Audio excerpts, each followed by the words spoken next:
Welcome to the Slop Temple. We pray this video helps. In this video, I will explain how to run a marathon fast. First, set a realistic goal time based on your current fitness.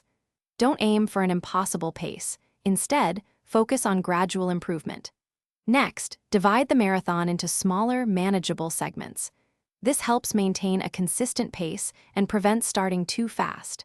Finally, practice your race day nutrition and hydration during your long training runs to avoid surprises. To truly boost your speed, incorporate regular speed work into your routine. Interval training and tempo runs are excellent for improving your running economy and increasing your lactate threshold. Don't forget those crucial long runs, extending up to 20 miles, which build essential endurance and mental resilience. Remember, recovery is just as vital as training.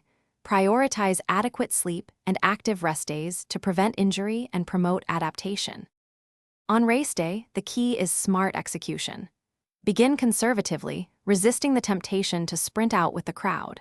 Many runners make the mistake of starting too fast, leading to early fatigue.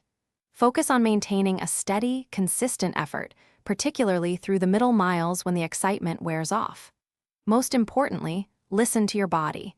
Adjust your pace as needed to conserve energy and finish strong. Proper fueling is critical for marathon success.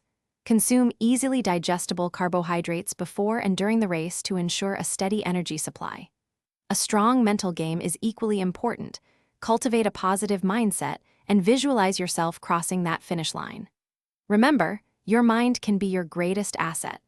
Also, for those looking to improve their financial fitness, check the description for a link to a fantastic book and other great deals. It could truly change how you think about money. Thanks for watching. Consider subscribing if we helped you.